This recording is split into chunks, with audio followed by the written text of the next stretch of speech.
Hello दोस्तों, नमस्कार। स्वागत है आप सभी का टीजीटी हिंदी के व्याख्यात्मक हल प्रश्न पत्र में।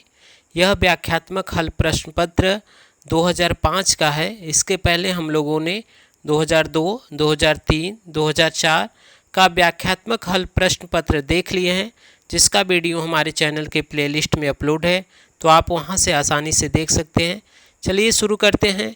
यह 2005 में जो परीक्षा हुआ था उसका व्याख्यात्मक हल प्रश्न पत्र है। तो चलिए शुरू करते हैं। इसमें 125 महत्वपूर्ण प्रश्न हैं। अगर आप चैनल में नए हैं तो लाइक, सब्सक्राइब, शेयर कर दीजिए। चलिए देखते हैं पहला जो प्रश्न है वह क्या है। पहला प्रश्न पूछा था कि 9 2 11 होना का अर्थ क्या है। 9 2 11 होना का अर्थ क्या है। यह जो मुहावरा है उसका अर्थ क्या होगा। तो 9 2 11 का जो अर्थ होता है वह होता है भाग जाना, यानी इसका जो ऑप्शन 3 है वह सही हो जाएगा। चलिए देखते हैं अगला जो प्रश्न है वह क्या है। गीतिका के रचनाकार का नाम है। गीतिका किसकी रचना है, यह प्रश्न पूछा है। तो ऑप्शन दिए प्रसाद, पंत, निराला, मुकुटधर पांडे। तो गीतिका जो रचना है वह निराला की है, तो ऑप्शन नंबर तीसरा यहाँ पे सही हो जाएगा। इसके अन्य जो महत्वपूर्ण तथ्य दिए हैं वह भी यहाँ पे हम लोग देख लेते हैं। गीतिका के रचनाकार सूर्यकांत त्रिपाठी निराला हैं। इनकी अन्य जो रचनाएं हैं वह हैं अनामिका, परिमल, तुलसीदास, जूही की कली, अधिवास, पंचवटी प्रसंग, भिक्षुक, विधवा, राम की शक्ति पूजा। तो इसे आप याद रखिए। साथ ही साथ जो प्रसाद की प्रमुख रचनाएं वह क्या हैं। उर्वशी, वन मिलन, प्रेमराज, अयोध्या का उद्धार, छोकोच्छ्वास, बभ्रुवाहन, कानन कुसुम, प्रेम पथिक, और जो यहाँ पे दिया हुआ है करुणालय, महाराणा का महत्व, झरना, लहर, कामायनी। तो इसे आप याद रखिएगा। और पंत की जो रचनाएं हैं वह क्या हैं। उच्छ्वास, ग्रंथि, वीणा, पल्लव, गुंजन, युगांत, युगवाड़ी, ग्राम्या, स्वर किरण, स्वर्ण धूलि, उत्तरा, रजत शिखर वाड़ी, पतझर, लोकायतन। तो इन सभी को आप याद रखिएगा। चलिए देखते हैं अगला जो प्रश्न पूछा गया था वह क्या है। निम्नांकित में से किस कृति के लेखक नामवर सिंह है। ऑप्शन दिए आलोचना और काव्य, दूसरी परंपरा की खोज, आस्था और सौंदर्य, भाषा और समाज। तो नामवर सिंह जिस पुस्तक के लेखक हैं वह है दूसरी परंपरा की खोज। तो ऑप्शन नंबर यहाँ पे जो 2 है वह सही हो जाएगा। चलिए देखते हैं अगला जो प्रश्न पूछा गया था वह क्या था। यह टीजीटी 2005 का व्याख्यात्मक हल प्रश्न पत्र है। तो इसमें अगला जो प्रश्न पूछा गया था वह है सुंदर है बिहग सुमन, सुंदर मानव तुम सबसे सुंदरतम में कौन सा काव्य दोष है। सुंदर है बिहग सुमन, सुंदर मानव तुम सबसे सुंदरतम में कौन सा काव्य दोष है। तो यहाँ पे जो दोष है वह है क्लिष्टत्व दोष। तो ऑप्शन नंबर जो 4 है वह सही हो जाएगा। आगे देखते हैं अगला जो प्रश्न है वह क्या हुआ, क्या दिया गया है। तुच्छ मनुष्य की मित्रता शीघ्र ही समाप्त हो सकती है। इस भाव को व्यक्त करने वाली लोकोक्ति कौन सी है। तुच्छ मनुष्य की मित्रता शीघ्र ही समाप्त हो सकती है। इस भाव को व्यक्त करने वाली लोकोक्ति कौन सी है। अधजल गगरी छलकत जाए, थोथा चना बाजे घना, कबहू निरामिष होए न कागा, ओछे की प्रीति बालू की भीति। तो यहाँ पे जो सही उत्तर होगा वो ऑप्शन नंबर 4 में ओछे की प्रीति बालू की भीत। यह जो मुहावरा है उसका अर्थ होगा तुच्छ मनुष्य की मित्रता शीघ्र ही समाप्त हो सकती है। चलिए देखते हैं अगला जो प्रश्न है वह क्या है। अगला जो प्रश्न दिया हुआ है, निशा निमंत्रण के रचनाकार हैं। निशा निमंत्रण के रचनाकार कौन है। सुमित्रा नंदन पंत, हरिवंश राय बच्चन, बालकृष्ण शर्मा नवीन, वीरेंद्र मिश्र। तो निशा निमंत्रण के जो रचनाकार हैं वे हरिवंश राय बच्चन है। तो ऑप्शन 2 यहाँ पे सही होगा। चलिए देखते हैं इनका जो व्याख्यात्मक भाग दिया है। निशा निमंत्रण के रचनाकार हरिवंश राय बच्चन है। इनकी अन्य जो प्रमुख रचनाएं हैं वह मधुशाला, मधुबाला, मधुकलश, एकांत संगीत, आकुल, अंतर, प्रणय पत्रिका, सतरंगड़ी, मिलन यामिनी, आरती और अंगारे, धार के इधर उधर, बंगाल का काल, बुद्ध और नाच घर, तो इन सभी को आप याद रखिएगा। दो चट्टानें यह पूछा जाता है, तो इन सभी को आप याद रखिएगा। चलिए देखते हैं अगला जो प्रश्न है वह क्या है। वयम रक्षामः है, वयम रक्षामः क्या है? तो यह देखिए चतुर्सेन शास्त्री का उपन्यास है, तो यहाँ पे जो ऑप्शन नंबर 4 है वह सही हो जाएगा।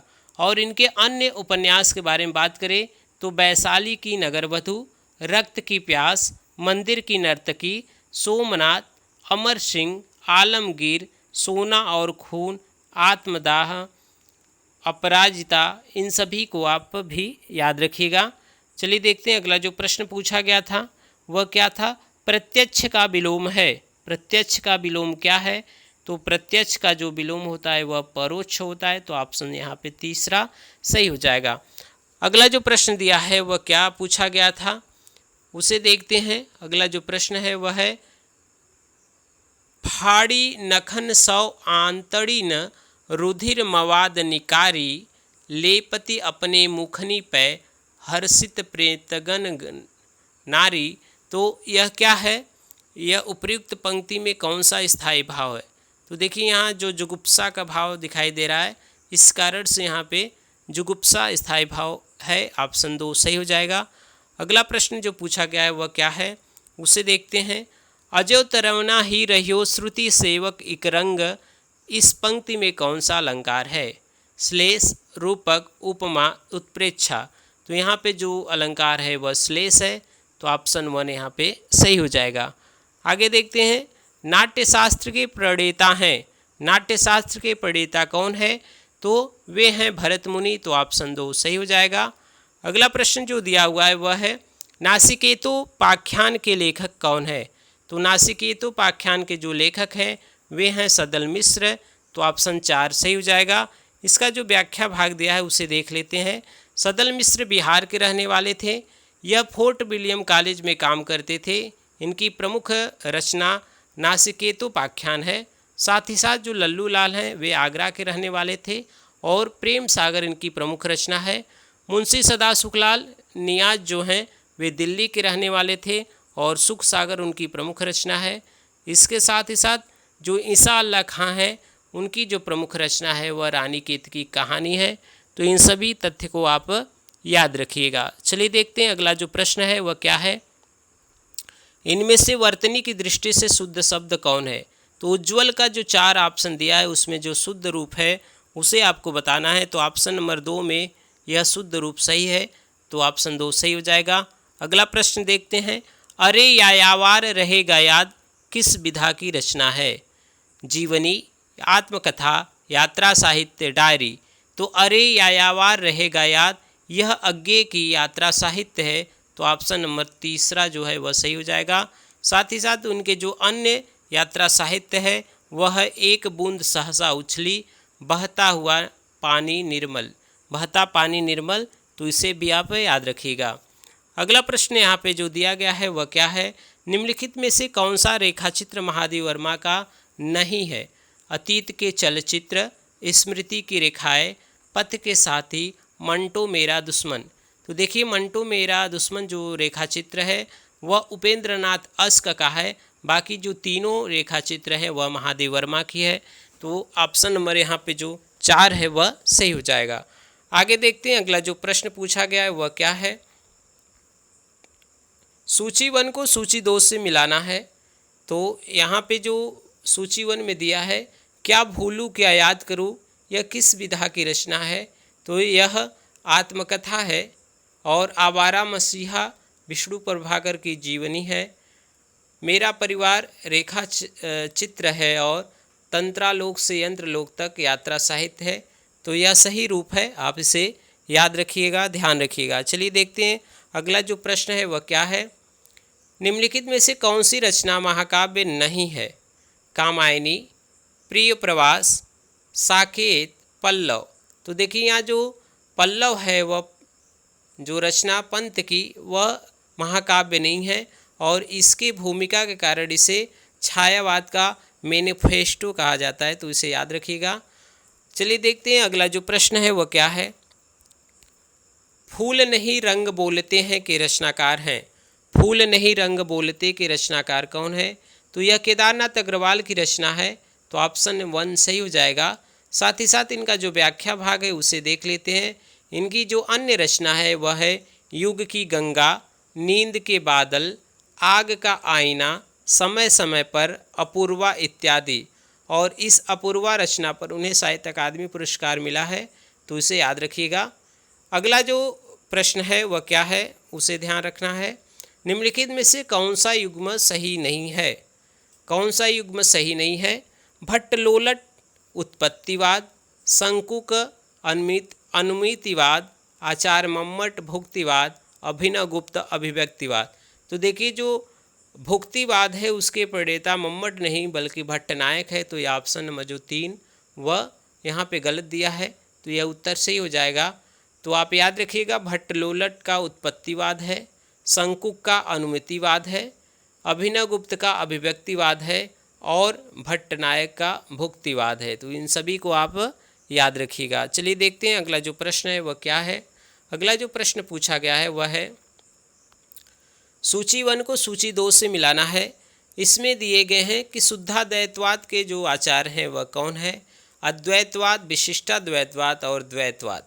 तो देखिए शुद्धाद्वैतवाद जो है वह वल्लभाचार्य का है, अद्वैतवाद शंकराचार्य का है, विशिष्टाद्वैतवाद रामानुजाचार्य का है और द्वैतवाद मध्वाचार्य का है।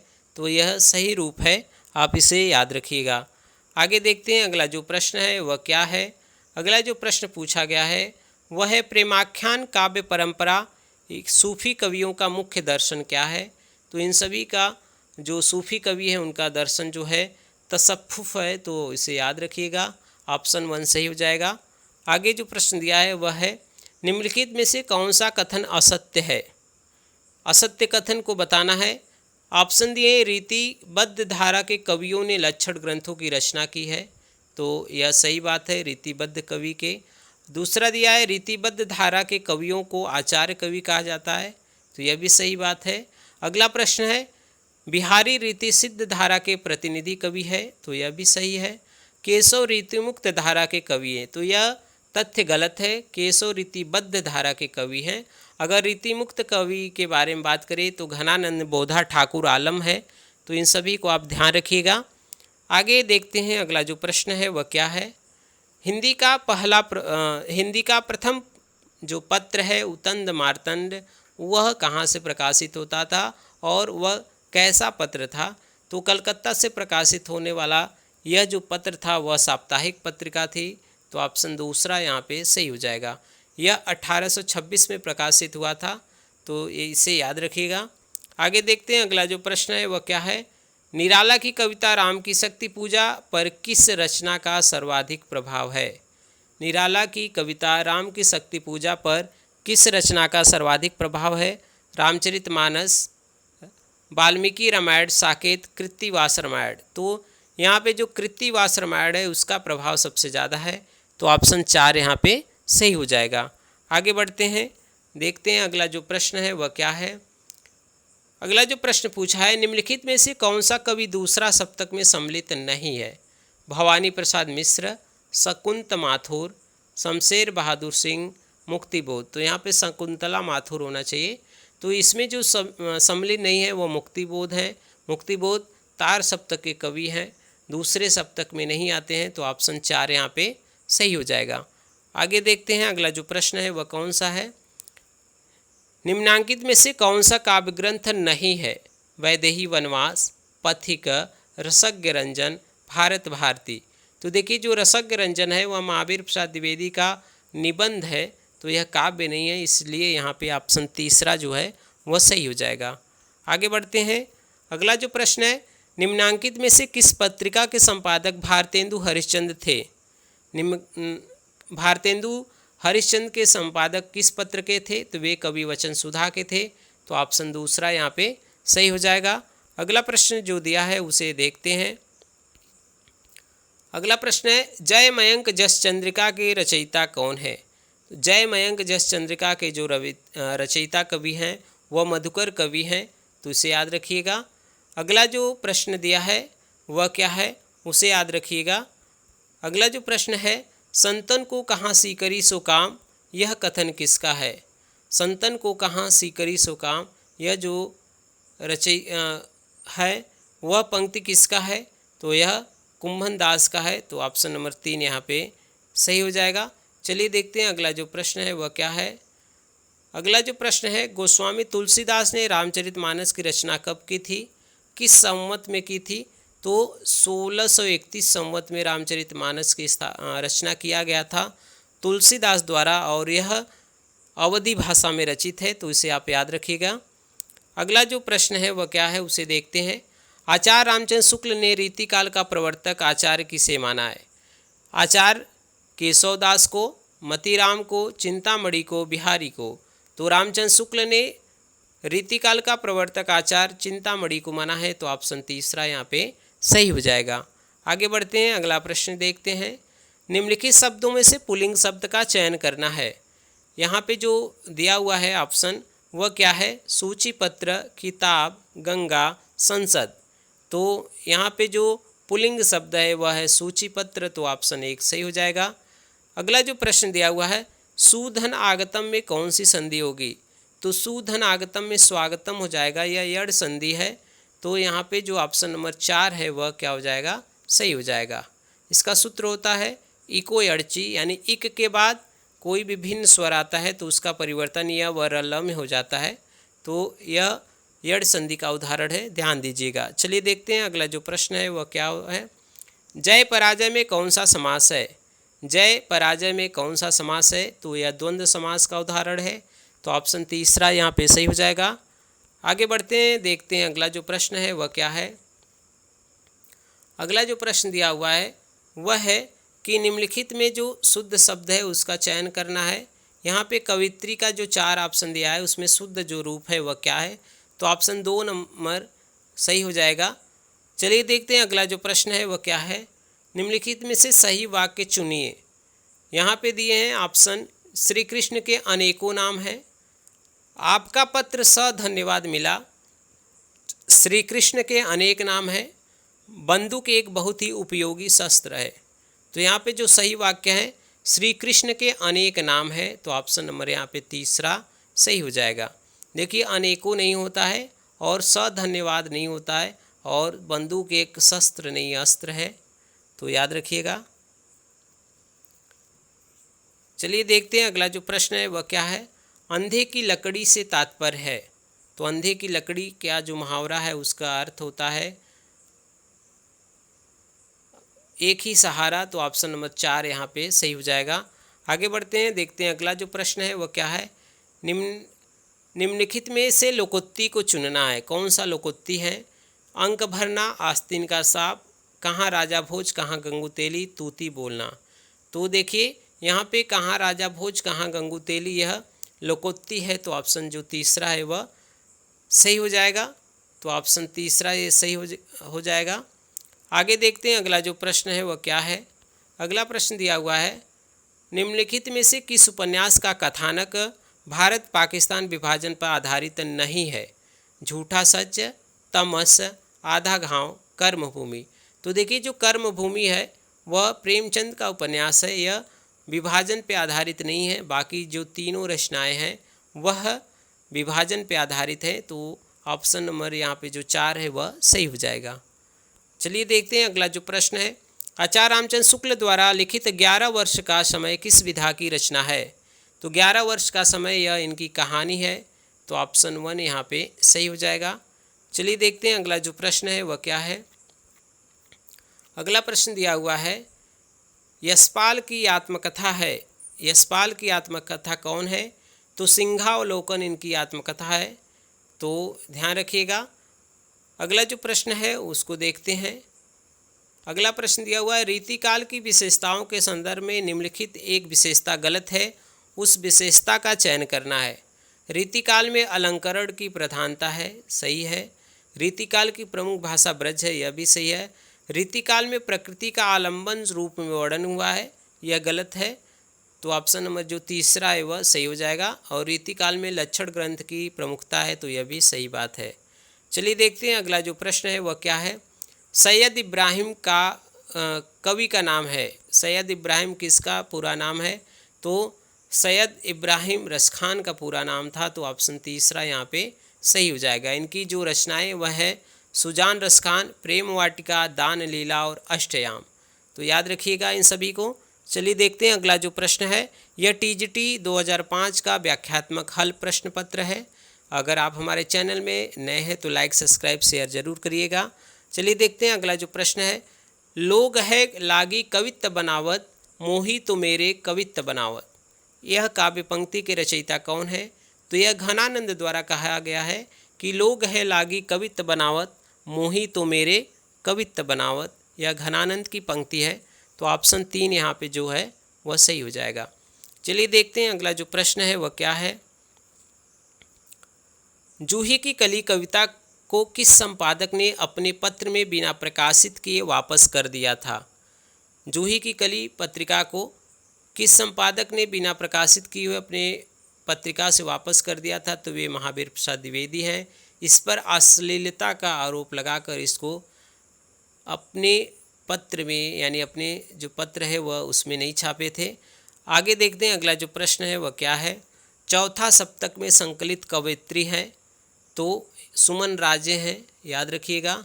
ऑप्शन नंबर यहाँ पे जो दूसरा है वह सही हो जाएगा। आगे जो प्रश्न है उसको देखते हैं।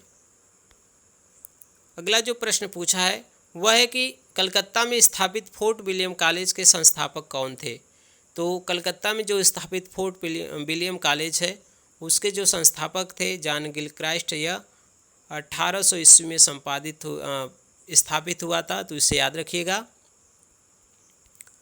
अगला प्रश्न है, किशोरीलाल गोस्वामी कृत इंदुमती नामक कहानी सर्वप्रथम कब और कहाँ प्रकाशित हुई थी? तो किशोरीलाल गोस्वामी कृत इंदुमती सरस्वती में 1900 ईस्वी में प्रकाशित हुआ था। तो इस यहाँ पे ऑप्शन जो 1 है वह क्या हो जाएगा? सही हो जाएगा।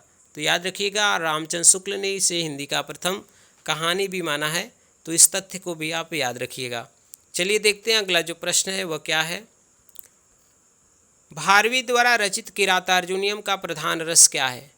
भारवी द्वारा रचित किरातार्जुनीयम का प्रधान रस क्या है? तो किरातार्जुनीयम का जो प्रधान रस है वह है वीर रस। तो ऑप्शन 1 यहाँ सही हो जाएगा। इनके जो तथ्य हैं उसे देख लेते हैं। भारवी द्वारा रचित किरातार्जुनीयम का प्रधान रस वीर रस है। उनके ग्रंथ के आरंभ में श्री शब्द तथा अंतिम में लक्ष्मी शब्द का प्रयोग हुआ है, तो इसे याद रखिएगा। और इनकी तुलना नारियल फल से की जाती है, तो इस तथ्य को भी आप याद रखिएगा। चलिए देखते हैं अगला जो प्रश्न है वह क्या है, श्री हर्ष द्वारा रचित नैषधि चरितम में किस रीति की प्रधानता है? श्री हर्ष द्वारा रचित नैषधि चरितम में किस रीति की प्रधानता है? तो वे वैदर्भी रीति की प्रधानता है, तो ऑप्शन 2 यहाँ पे सही हो जाएगा। आगे देखते हैं अगला जो प्रश्न है, बृहत्त्रयी में कौन सा महाकाव्य नहीं आता है? तो बृहत्त्रयी में जो महाकाव्य नहीं आता है वह यहाँ पे है रघुवंशम या लघुत्रयी में आता है।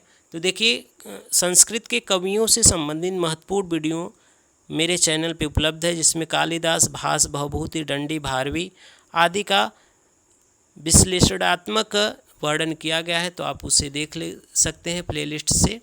चलिए देखते हैं अगला जो प्रश्न है वह क्या है। अगला प्रश्न दिया हुआ है, सूची 1 का मिलान सूची 2 से करना है। यहाँ पे कवि दिए हैं और उनकी रचनाएं हैं। तो कालिदास की जो रचना है वह क्या है? अभिज्ञान शाकुंतलम। माघ का क्या है? शिशुपाल वध। भवभूति का क्या है? उत्तर रामचरितम। और दंडी का 10 कुमार चरितम। तो इसे आप याद रखिएगा।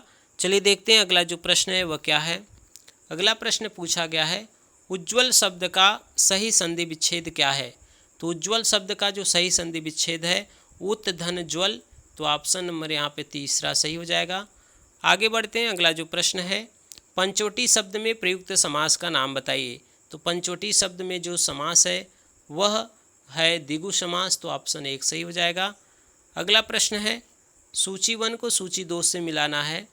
तो यहाँ पे देखिए, लट लकार, लोट लकार, लंग लकार, रिठ लकार। तो लट लकार का जो प्रयोग होता है वह वर्तमान काल के लिए होता है। लोट लकार का जो प्रयोग, लंग लकार का भूतकाल के लिए, लिट लकार का भविष्य काल के लिए और लंग लकार का यहाँ पे लोट लकार का आज्ञा के लिए, तो इसे आप याद रखिएगा। चलिए देखते हैं अगला जो प्रश्न है वह क्या है। अगला जो प्रश्न पूछा गया है, अब लव नसानी अब न नसहें पद के रचयिता है। तो यह जो पद लिखा गया है वह तुलसीदास द्वारा लिखा गया है, तो ऑप्शन यहाँ पे तीसरा सही हो जाएगा। आगे बढ़ते हैं, अगले प्रश्न को देखते हैं। अगला जो प्रश्न है वह क्या है, निम्नांकित में कौन सा शब्द सूर्य का पर्यायवाची नहीं है। दिनकर, दिवाकर, भास्कर, अंशुमाली। तो सूर्य का जो पर्यायवाची नहीं है वह है अंशुमाली, तो ऑप्शन 4 सही हो जाएगा। आगे देखते हैं अगला जो प्रश्न है वह क्या है, करुड़ के रस राजत्व की प्रतिष्ठापना किस ग्रंथ द्वारा की गई है। तो यह भवभूति के जो नाटक है उत्तर रामचरितम, उसमें करुड़ रस की प्रधानता की गई है, तो यहाँ पे ऑप्शन नंबर जो 2 है वह सही हो जाएगा। चलिए देखते हैं अगला जो प्रश्न है वह क्या है, न कांतामपि निर्भूषम विभाति वनिता मुखम, यह किसका मत है। तो यह जो मत है वह भामा का है, तो ऑप्शन जो तीसरा है वह क्या हो जाएगा, सही हो जाएगा। आगे बढ़ते हैं, अगला जो प्रश्न है वह क्या है, अभिज्ञ शब्द का विलोम है। तो अभिज्ञ शब्द का विलोम होगा अनभिज्ञ, तो ऑप्शन 3 सही हो जाएगा। अगला जो प्रश्न है वह क्या दिया हुआ है, द्विज शब्द का अर्थ है ब्राह्मण, दात, पक्षी, इनमें से सभी। तो द्विज शब्द का जो अर्थ है वह ऑप्शन 4 इनमें से सभी, तो ऑप्शन 4 सही हो जाएगा। आगे जो प्रश्न दिया है वह क्या है, अकरोह रूप है। अकरोह रूप किसका है, तो अकरोह रूप किसका है, तो यह है क्री धातु लंगलकार मध्यम पुरुष एक वचन का, तो ऑप्शन 2 यहाँ पे क्या हो जाएगा, सही हो जाएगा। आगे बढ़ते हैं, अगला प्रश्न देखते हैं। अगला जो प्रश्न है वह क्या है, अगला जो प्रश्न दिया हुआ है वह है, मार्ग के दोनों तरफ वृक्ष है का संस्कृत में अनुवाद क्या होगा। मार्ग के दोनों तरफ वृक्ष है के संस्कृत अनुवाद हो जाएगा मार्गम उभयतः वृक्षा सन्ति, तो ऑप्शन नंबर जो 1 है वह सही हो जाएगा। आगे देखते हैं, भविष्यत कहा के रचनाकार कौन है। तो भविष्यत कहा के जो रचनाकार हैं वे धनपाल हैं, तो याद रखिएगा ऑप्शन तीसरा सही हो जाएगा। अगला जो प्रश्न दिया हुआ है, आचार्य भिखारी दास कृत काव्यशास्त्री ग्रंथ कौन सा है। तो भिखारी दास का जो काव्य निर्णय है वह एक काव्यशास्त्री ग्रंथ है, तो ऑप्शन नंबर जो 2 है वह सही हो जाएगा। इसमें जो और तथ्य दिया गया है वह है कि काव्य निर्णय में मम्मट, विश्वनाथ, अप्पय दीक्षित, जयदेव तथा भानु मिश्र के अतिरिक्त हिंदी के केशव, चिंतामणि, तोष आदि की आश्रय लेकर रचना किया गया है, तो इसे ध्यान रखिएगा। आगे बढ़ते हैं, अगला जो प्रश्न है वह क्या है, कामायनी को छायावाद का उपनिषद किसने कहा है। ध्यान दीजिए, कामायनी को छायावाद का उपनिषद किसने कहा है, तो शांति प्रिय द्विवेदी द्वारा यह कथन कहा गया है, तो ऑप्शन 4 यहाँ पे सही हो जाएगा। अगला जो प्रश्न है, हिंदी साहित्य के इतिहास ग्रंथ हिंदी साहित्य विमर्श के लेखक कौन है। हिंदी साहित्य विमर्श के लेखक कौन है, ऑप्शन यहाँ दिए वियोगी हरि, सूर्यकांत शास्त्री, हजारी प्रसाद द्विवेदी, पद्मलाल पुन्नालाल बख्शी। तो साहित्य विमर्श के जो लेखक है वह है यहाँ पे पद्मलाल पुन्नालाल बख्शी, तो ऑप्शन 4 यहाँ पे सही हो जाएगा। चलिए देखते हैं अगला जो प्रश्न है वह क्या है। अगला जो प्रश्न दिया हुआ है वह है, धूमिल को किस काव्य कृति पर साहित्य अकादमी पुरस्कार मिला था। तो धूमिल का जो साहित्य अकादमी पुरस्कार है वह है सुदामा पांडे का प्रजातंत्र, संसद से सड़क तक किसी पर नहीं कल सुनना मुझे।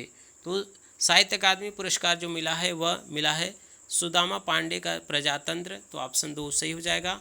आगे बढ़ते हैं, अगला जो प्रश्न है वह क्या है, निठल्ले की डायरी नामक हास्य व्यंग निबंध संग्रह है। तो निठल्ले की डायरी हास्य व्यंग निबंध संग्रह जो है वह हरिशंकर परसाई की है, तो ऑप्शन नंबर 4 यहाँ पे सही हो जाएगा। अगला जो प्रश्न दिया हुआ है वह क्या है, निम्नलिखित में से कौन सा नाटक जयशंकर प्रसाद द्वारा रचित नहीं है। जयशंकर प्रसाद द्वारा रचित नाटक कौन सा नहीं है, स्कंदगुप्त, चंद्रगुप्त, करबला, ध्रुव स्वामिनी। तो करबला जो नाटक है वह मुंशी प्रेमचंद का है, प्रसाद का नहीं है, तो ऑप्शन तीसरा यहाँ पे सही हो जाएगा। अगला जो प्रश्न दिया हुआ है, प्रगतिशील लेखक संघ के प्रथम अधिवेशन की अध्यक्षता किसने की थी? प्रगतिशील लेखक संघ की प्रथम अधिवेशन की जो अध्यक्षता की गई थी वह प्रेमचंद के द्वारा, तो ऑप्शन 1 यहाँ पे सही हो जाएगा। चलिए देखते हैं अगला जो प्रश्न है वह क्या पूछा गया है। अगला जो प्रश्न है वह है, छायावाद शब्द का सर्वप्रथम प्रयोग किस आलोचक ने किया था? तो यह किया गया था मुकुटधर पांडे द्वारा, तो ऑप्शन 1 सही हो जाएगा। अगला जो प्रश्न है, केशव कही न जाई का कहिए, यह पंक्ति किस कवि की है? तो यह पंक्ति है तुलसीदास की, तो ऑप्शन 4 सही हो जाएगा। अगला प्रश्न है, निम्नलिखित में संत काव्य परंपरा के अंतर्गत न आने वाले कवि कौन है? तो नंददास वे जो हैं वह कृष्ण भक्ति के अंतर्गत आते हैं। आगे जो प्रश्न दिया गया उसे देखते हैं। अगला जो प्रश्न है वह सूची 1 को सूची 2 से मिलाना है। यहाँ पे आचार्य रामचंद्र शुक्ल ने आदिकाल को क्या नाम दिया है? तो वह वीर गाथा काल। हजारी प्रसाद द्विवेदी ने आदिकाल, राहुल सांस्कृत्यांश सिद्ध सामंत काल, मिश्र बंधु प्रारंभिक काल। तो याद रखिएगा इन सभी को। अगला जो प्रश्न है वह क्या है? अगला प्रश्न दिया हुआ है, इत्यादि शब्द का सही संधि विच्छेद होगा। तो इति धन आदि बराबर इत्यादि, तो यहाँ पे जो ऑप्शन 1 है वह क्या हो जाएगा? सही हो जाएगा। अगला प्रश्न है, अगला प्रश्न दिया हुआ है, मति शब्द के षष्ठी एक वचन का रूप है। तो मति शब्द के षष्ठी एक वचन का जो रूप है वह है मत्या, तो ऑप्शन 2 सही हो जाएगा। अगला जो प्रश्न दिया हुआ है वह क्या है? अवधी किस उपभाषा वर्ग की बोली है? तो अवधी जो आती है वह पूर्वी हिंदी के अंतर्गत आती है। पूर्वी हिंदी के अंतर्गत अवधी, बघेली, छत्तीसगढ़ी 3 बोलियां आती है, तो उसे याद रखिएगा। चलिए देखते हैं अगला जो प्रश्न है वह क्या है। निम्नलिखित में से कौन वीरगाथा काल की रचना नहीं है? संदेश रासक, जय मयंक जस चंद्रिका, आल्हा खंड, भक्तमाल। तो भक्तमाल जो नाभादास की रचना है वह रचित है भक्ति काल में, तो ऑप्शन 4 सही हो जाएगा। चलिए देखते हैं अगला जो प्रश्न है वह क्या है। कृष्ण काव्य धारा के प्रवर्तक कौन है? तो कृष्ण काव्य धारा के जो प्रवर्तक हैं वे हैं स्वामी वल्लभाचार्य, तो ऑप्शन नंबर यहाँ पे जो 2 है वह सही हो जाएगा। अगला जो प्रश्न है वह क्या है? तार सप्तक का प्रकाशन वर्ष क्या है? तो तार सप्तक 1943 में अज्ञेय द्वारा प्रकाशित किया गया था, तो ऑप्शन जो 3 है वह क्या हो जाएगा? सही हो जाएगा। चलिए देखते हैं अगला जो प्रश्न है वह क्या है।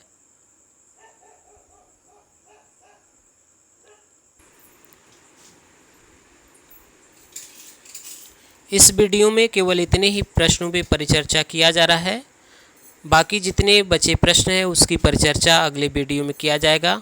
अगर आप हमारे चैनल में नए हैं तो लाइक, सब्सक्राइब, शेयर कर दीजिए। आप सभी का बहुत बहुत धन्यवाद।